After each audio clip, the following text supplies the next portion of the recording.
क्रांतिकारी जय भीम सर्वांना. आपण सध्या आलो आहोत माणगाव या ठिकाणी आणि इथे रिपब्लिकन सेनेच्या माध्यमातून माननीय सरसेनानी आनंदरावजी आंबेडकर यांच्या आदेशानुसार इथे कोकण जी विभाग आहे, कोकण जी टीम होती, प्रदेशची टीम आहे, त्या अनुषंगाने एक मोठ्या प्रमाणात इथे कार्यकारिणीची बांधणी करण्याचा पूर्ण इथे आदेश होता. तर त्या अनुषंगाने एक भव्य मेळावा कार्यक्रम घेण्यात आला आणि तो पार पडला. तर आपल्यासोबत आहेत कोकण विभागाचे अध्यक्ष मोरे सर, त्यांच्याकडून जाणून घेणार. सर जय भीम. सर जय भीम. सर काय सांगाल, आजचा जो मेळावा आहे का अनुषंगाने घेतला आला, कसा पार पडला? रिपब्लिकन सेना कोकण प्रदेशच्या विद्यमानानं रायगड जिल्ह्याच्या वतीनं या ठिकाणी या कार्यकर्ता मेळाव्याचं आयोजन करण्यात आलेलं होतं.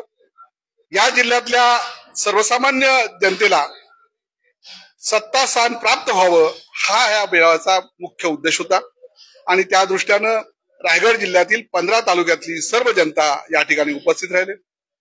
त्यांनी आम्हाला आश्वासित केलेलं आहे की आमचे लाडके नेते आदरणीय आनंदराव आंबेडकर सर यांच्या पक्षाचं ते कामकाज करायला त्यांनी कटिबद्ध झालेले आहेत आणि निश्चितपणानं डॉक्टर बाबासाहेब आंबेडकरांचं जे स्वप्न होतं की आपला समाज हा शासनकर्ती जमात झाला पाहिजे, तर आम्ही या रायगडचे जे सुपुत्र आहेत त्यांना शासनाच्या उच्च पदावरती बसून, राजकीय पदावरती बसून बाबासाहेब आंबेडकरांचं स्वप्न पूर्ण करण्यासाठी आम्ही कटिबद्ध आहोत. जय भीम. तर आपल्यासोबत आहेत भगत सर, जे आपल्यासोबत बोलणार आहेत. सर जय भीम. जय भीम. काय सांगाल आजच्या मेळाव्याबद्दल? आजचा जो मेळावा आपण या इंदापूर माणगाव तालुक्यातील इंदापूर या आपण संबुधी विहारामध्ये घेतलेले आहेत. मला वाटतं ह्या रायगड जिल्ह्यातील आपण 15 तालुके आहेत आणि 15 तालुक्यामधून सर्व मंडळी इथे आली होती, का कार्यकर्ते मंडळी आलेली होती आणि खरोखर म्हटलं या मेळाव्याला त्यांनी चांगल्या प्रकारे प्रतिसाद दिलेला आहे. कार्यक्रमामध्ये आलेल्या सर्व कार्यकर्त्यांनी माननीय आनंदराव आंबेडकर साहेब यांचं नेतृत्व मान्य केलेलं आहे आणि सगळ्यांनी असं मान्य केलेलं आहे की आम्ही माननीय आनंदराव आंबेडकर साहेब यांच्या आधिपत्याखाली आम्ही काम करायला सगळे तयार आहोत. आणि ही जी रिपब्लिकन सेना आहे, साहेबांची स्थापन केली आहे रिपब्लिकन सेना, ही रिपब्लिकन सेना प्रत्येक खेड्या गावात द्यायला आम्ही कटिबद्ध राहू आणि खरोखर म्हणतो चांगल्या प्रकारे आम्ही रिपब्लिकन सेनेसाठी काम करू अशी सगळ्यांचं मनोगत त्यांनी व्यक्त केलेलं आहे. मला वाटतं आजचा मेळावा हा झालेला आहे, हा साहेबांना खरोखर मला वाटतं पुढे जाण्यासाठी चांगल्या प्रकारे आहे असं मी सांगू इच्छितो. सर आनंदरावजी आंबेडकरांनी काही वर्षापूर्वी एक वाक्य म्हटले होते, गाव तिथे शाखा. काय हे सत्यामध्ये उतरणार आहेत का या गोष्टी?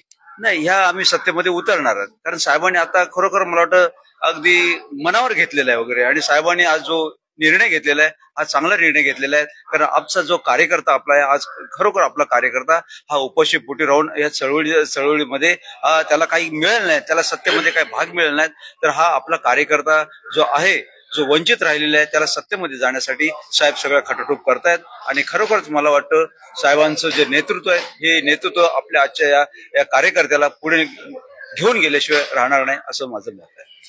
तर आपल्यासोबत आहेत संतोष दादा पवार, जे रायगड जिल्हा अध्यक्ष आहेत, त्यांच्याकडून जाणून घ्या. दादा जय भीम. जय भीम.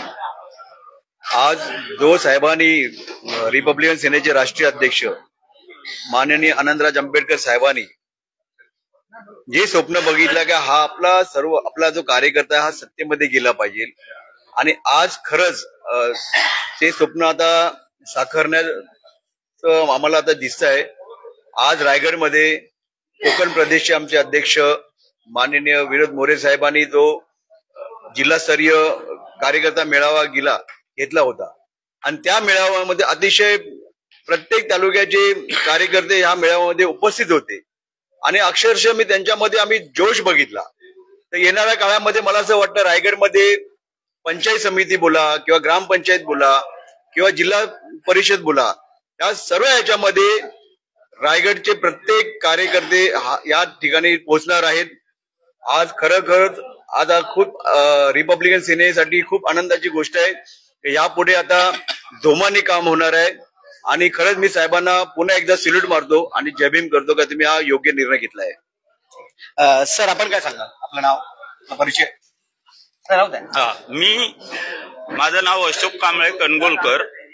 मी रिपब्लिकन सेना कोकण प्रदेशचा उपाध्यक्ष आहे. आम्ही रिपब्लिकन सेनेला जवळजवळ 26 वर्ष झाली, पण कोकणातील जो कार्यकर्ता वंचित राहिला राजकारणापासून, त्यांना राजकारणात सहभाग व्हावा त्यांचा, याच्यासाठी आनंदराज आंबेडकरांनी कोकण प्रदेशची कमिटी निर्माण केली आणि आम्हाला कार्यकर्ते शोधायचे होते. ही जी गव्हर्नमेंटच्या महायुतीत जी काही पद आपल्या वाट्याला येतील त्या पदाला लायक उमेदवार शोधायचा आहे, म्हणून हा कार्यकर्ता मेळावा होता आणि तो यशस्वी पार झाला. बस एवढं. जय भीम. सर आपला परिचय सर. मी चंद्रमणी तांबे, कोकण प्रदेश रिपब्लिकन सेनेचा उपाध्यक्ष आहे. आजचा जो कार्यक्रम आनंदराज आंबेडकर साहेबांच्या नेतृत्वाखाली त्यांच्या आदेशावर संपन्न झालेला आहे आणि कोकणामधला लोक जो आहे तो या राजकारणापासून विशेषतः सत्तेपासून वंचित आहे, त्याला सत्तेवर आणण्यासाठी, कारण सत्तेशिवाय शहाणपण नाही असं म्हणतात. सर ही युती खरंच पोषक ठरेल का या कोकण भूमीच्या भूमिपुत्राला इथे सत्तेमध्ये येण्यासाठी? अगदी 100% सत्य ठरेल, कारण ज्यांच्या बरोबर आम्ही युती केलेली आहे आनंदराज साहेबांनी आहे, एकनाथ शिंदे साहेबांबरोबर, त्यांचे जे कार्यकर्ते ते जोमाने निवडून येतात आणि प्रत्येक पक्षाच्या ज्याचे जिथे त्यांची युती असते तिथं सगळ्यांना, कारण त्यांना सुद्धा आज आमची गरज आहे. आज जर आम्ही त्यांच्या बरोबर गेलो नाही तर त्यांचे लोक सुद्धा निवडून येतील की नाही शंका आहे. पण आम्ही दोघे एकत्र जर आलो, म्हणजे आनंदराज आंबेडकर साहेब आणि एकनाथ शिंदे साहेब, या दोघांनी आपल्या कार्यकर्त्यांना आदेश दिले आणि कार्यकर्त्यांनी मनापासून काम केलं तर निश्चितपणे या युतीचा फायदा होईल असं आमचं ठाम मत आहे. सर महाविकास आघाडी गेल्या एवढ्या वर्षापासून सत्तेत होती, तर बहुजनांचेच वोट्स घेऊन हे सगळे करत होते, याकडे कसं पाहता तुम्ही? आताची काय रणनीती असते? आताची रणनीती अशी आहे की त्यावेळेला बहुजन वर्गाला या लोकांनी घेतलं बरोबर, पण ज्याप्रमाणे बहुजन वर्गाला घेतलं पण त्यांचा वापर केला आणि त्यांनी युतीमध्ये त्यांना किंवा सत्तेमध्ये स्थान दिलं नाही. आता आनंदराज आंबेडकर साहेब डोळ्यामध्ये तेल घालून याची अंमलबजावणी होईल याची काळजी घेणार आहे. त्याच्यामुळे यावेळेचं उदाहरण आणि मागच्या वेळेचं उदाहरण याच्यामध्ये फरक आहे. तर नक्कीच एक मोठी राजनैतिक क्रांती होणार आहे या पावन रायगडच्या भूमीवर, या माणगावामध्ये. कारण इथे मेळावा घेण्याचं मुख्य कारण तेच आहे की इथे नक्कीच एक चळवळ उभी राहून आपला कोकणचा भूमिपुत्र हा सत्तेत जाऊ याकरता सरसेनानी आनंदराज आंबेडकर यांची विचारधारा सज्ज आहे. Video journalist Harish Pawar sir, मी 2560 माणगाव रायगड.